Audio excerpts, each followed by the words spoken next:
Philippians chapter 1, verses 27 through 30 says, "Only let your manner of life be worthy of the gospel of Christ, so that whether I come and see you or am absent, I may hear of you that you're standing firm in one spirit, with one mind, striving side by side for the faith of the gospel, and not frightened in anything by your opponents.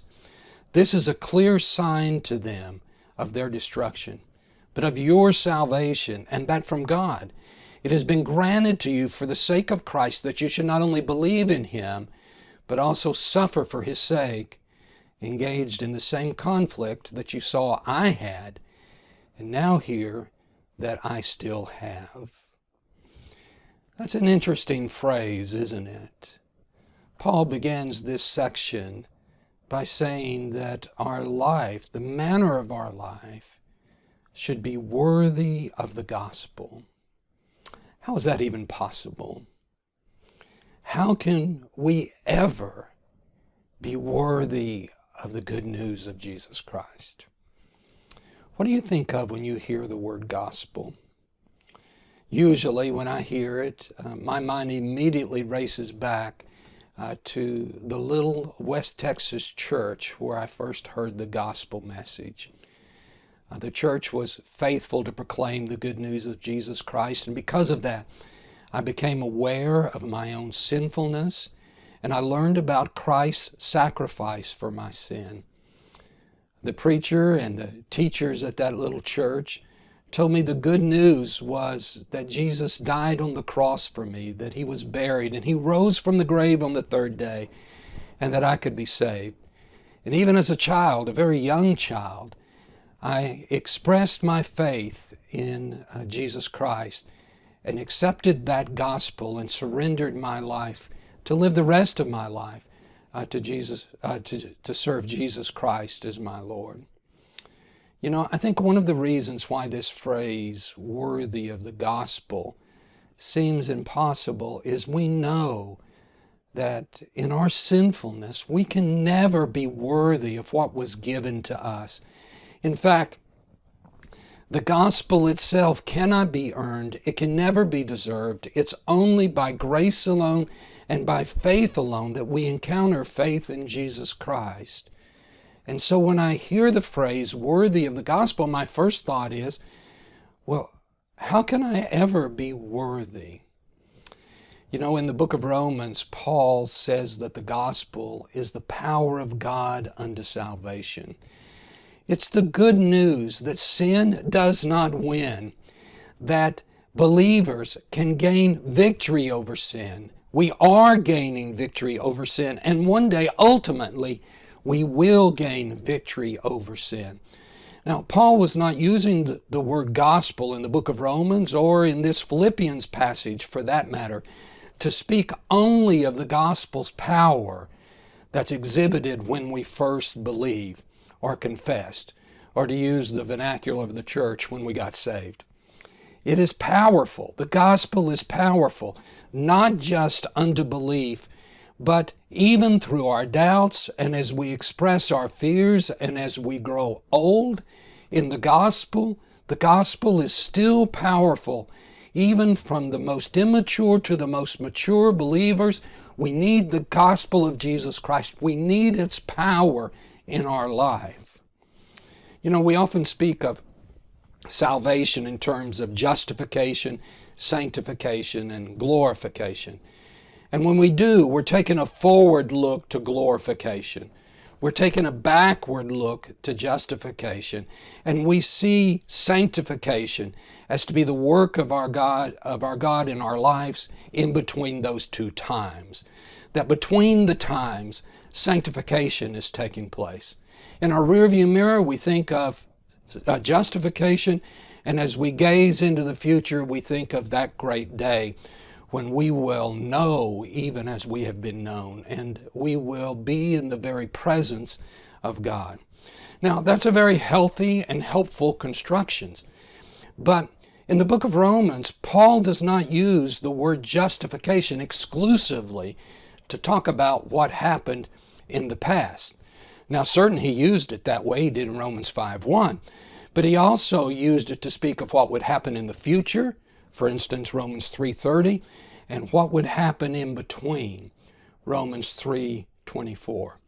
So our theological package of seeing justification first, then sanctification, then glorification, though that package is helpful, it doesn't stand the scrutiny of the usage of the word justification as only being thought of as something that happens in the past. We have been saved, we are being saved, and we will be saved. We were justified, we are being justified, and we will be justified. The power of God of salvation is not just limited to what happened when we first heard the gospel message. It continues to be important in our daily struggles today, and it will be important into eternity. Paul is not intimating in this text that we will ever be worthy recipients of the gospel. Instead, he is saying that the transforming power of the gospel changes our manner of life. In the present, it is transforming worldly people into worthy people. We must live in such a way that our lifestyles cannot be explained without saying that person has encountered the gospel, and that gospel is changing his or her life. In the Bible, Paul uses this phrase, walking worthy of, in several different places. And whenever we read our manner of life being worthy of the gospel in this text, we tend to let our mind wander to other places where Paul uses the phrase walking worthy of.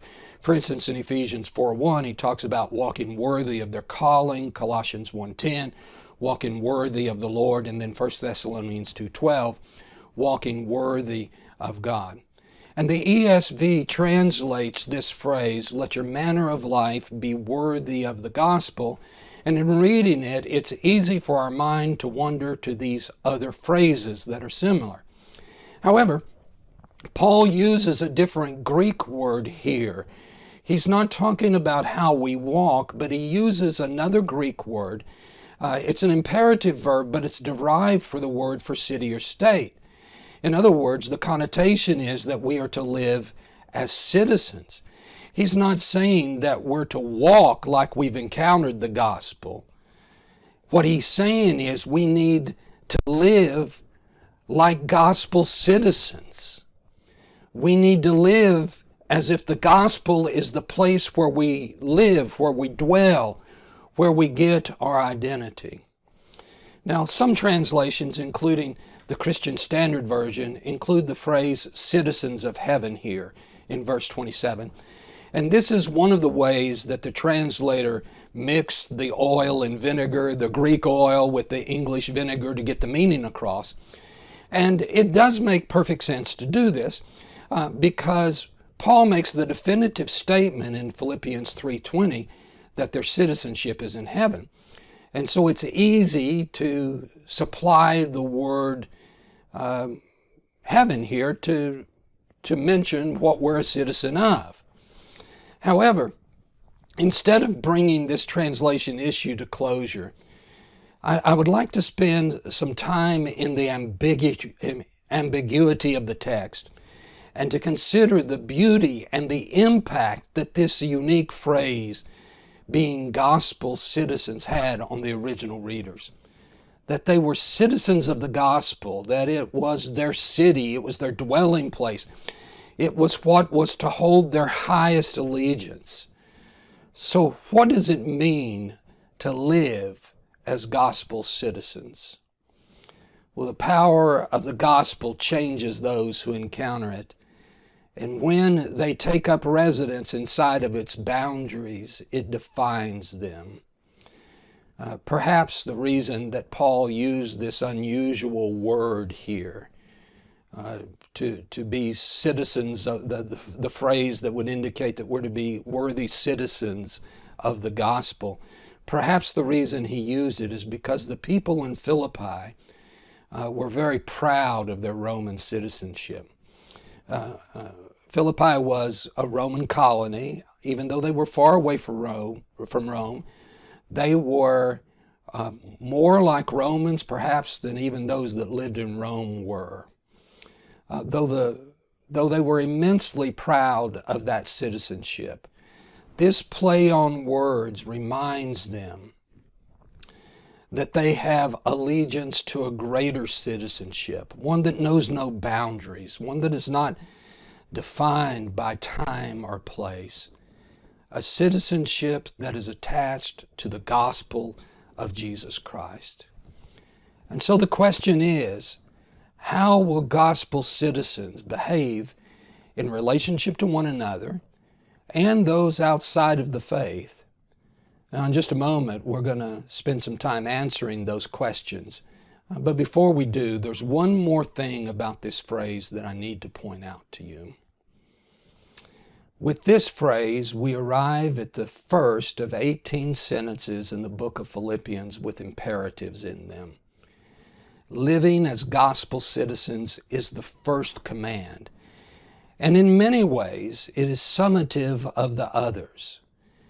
In the passages ahead, we're going to encounter Paul's commands that are intended to shape the heart of the readers and their minds and to guide their actions.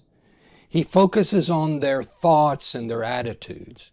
He commands them to have the same attitude as Jesus does, to live without grumbling and arguing, to be glad, to rejoice, to stand firm in the Lord, to be prayerful instead of worrying about things, and to dwell on the true, honorable, just, lovely, commendable things. He also gives them some commands to be about how to be part of their church. They are to welcome and hold Epaphroditus in honor when he arrives. But they're supposed to watch out for those who would do them harm, those that he referred to as dogs, evil workers, and mutilators of the flesh. He also warned them to help those who were out of fellowship with one another to have a good relationship with each other.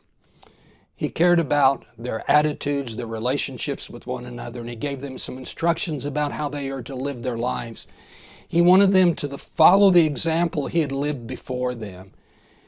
And in today's text, the first of the commands he gives, he tells them to live their lives, conduct themselves in such a way that they're worthy of their citizenship, that they're worthy of being gospel citizens.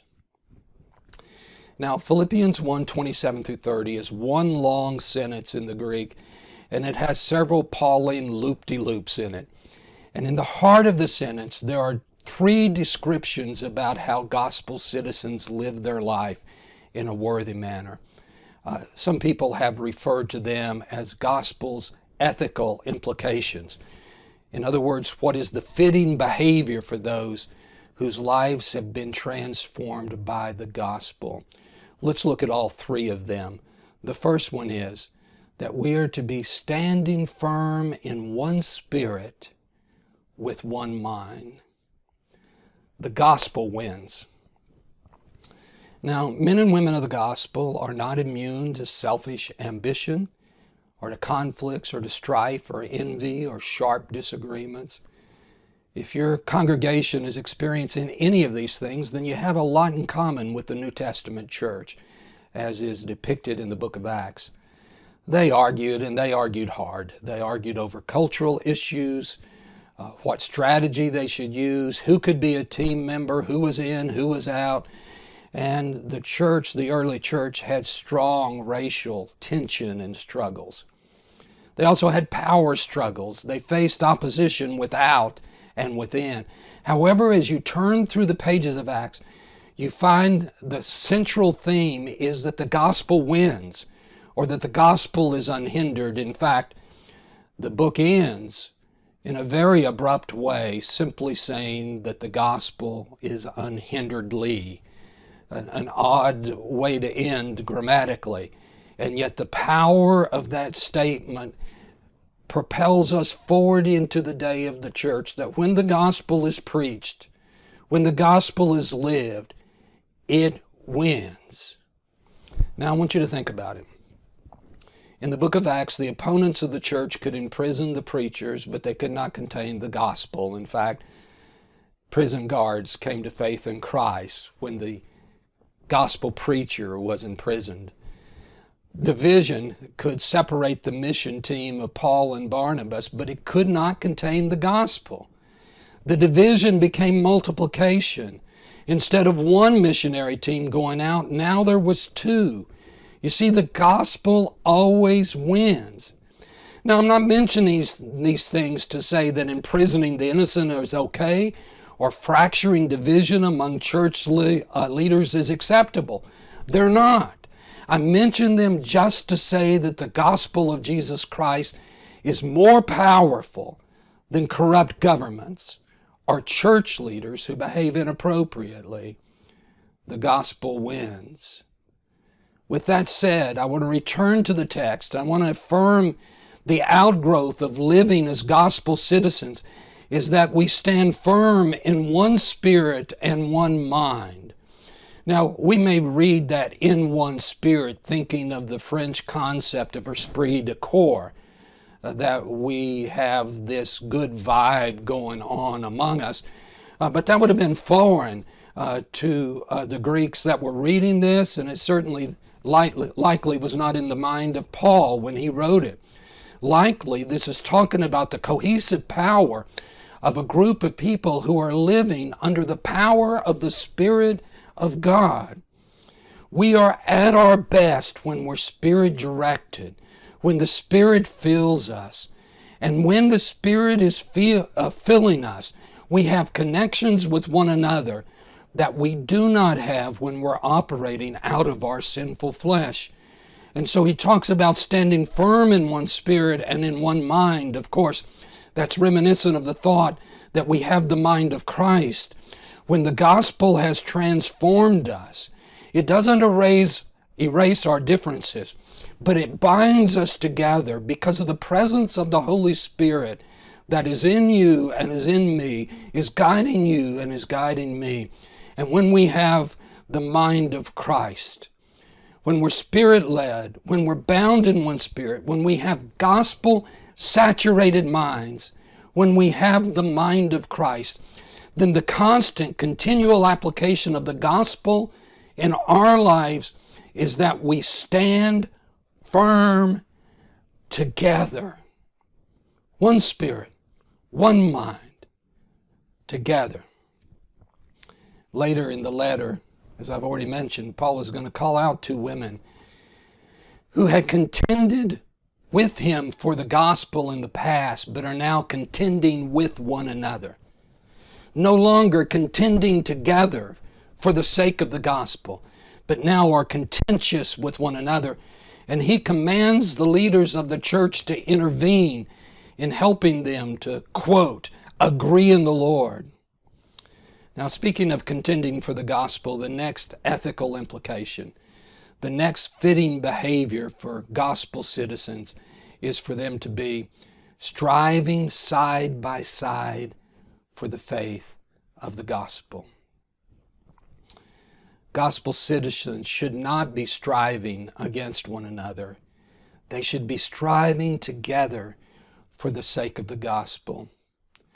They should be contending for the faith. And using military language, Paul depicts gospel citizens as working together side by side as they defend the faith, as they spread the faith, as they share the faith, as they live the faith.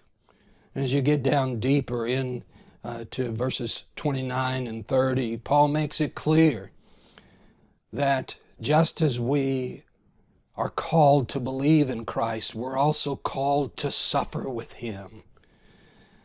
That there will be battles to be fought. Sometimes it will be the culture or perhaps even a governmental entity fighting against the believers. In those times, we cannot, while we're living in antagonistic cultures, we cannot be fighting against one another, Neither can we huddle together in our safe retreats. Instead, we must advance. We must move forward to contend for the faith. And when we are willing to be side by side contending for the faith of the gospel, then we will not be frightened by anything from our opponents. Being gospel citizens gives us strength. One of the ethical implications of the Gospels, one of the ways that we live as worthy gospel citizens, is that we live with a courage that can only be explained by the power of the gospel. I'm surrounded by courageous men and women of faith. One of our current Doctor of Ministry candidates recently had to sneak past a border checkpoint in the middle of the night to be able to get some suitable books, to be able to write the post-seminar paper that was assigned to this candidate and the others in that cohort. This candidate doesn't live in a nice, safe place. Instead, this candidate lives in a country where believers are routinely persecuted for their faith. Where did this courage come from? How did this candidate summon up the courage to go past a dangerous checkpoint, to get some books, smuggle them back into the country, to be able to write a quality paper? Well, gospel citizens, those who live in the gospel, who get their identity from the gospel, whose lives are dedicated to the gospel, do not live in fear of their opponents. I'm surrounded by courageous men and women. One of them is a faculty member who, when he was serving in an undisclosed location in April of 2003, heard the news of the toppling of Saddam Hussein's statue in Baghdad. He didn't linger behind to watch the news. Instead, got in a vehicle and drove towards Iraq, went past the border crossing in grave danger of his own life. Why did he do that? Because he believed there were people there that would be open to the gospel today and were not open the day before. And with great courage, went into that country to proclaim the gospel of Jesus Christ. And while there, he was successful in preaching the gospel. And at least one believer, one man came to faith in Jesus Christ. And then asked the question, what took you so long to get here? What took you so long to come? Where did that courage come from? It came from the gospel of Jesus Christ. You see, gospel citizens, those that live in the gospel, who get their identity from the gospel, whose lives are dedicated to the gospel, are not frightened by those who oppose the gospel. Surrounded by courageous men and women. With great humility, I reflect upon a conversation I had with one of our graduates when he was still a candidate, while he was still a candidate in our program. Before we were accredited to be able to offer our DMin degree in international locations, those who were interested in studying with us that lived in out of the country had to go through the immigration status. Sometimes it was quite expensive, very cost prohibitive for some to be able to come and study in the United States. Not an easy process at all. But compared to this candidate's life, it was a breeze. In his home country, he had been imprisoned and tortured for his faith. He had the marks on his body to prove it. When I asked him, why are you coming into our program? Why are you coming to study? And then it was Golden Gate Seminary to get your Doctor of Ministry degree.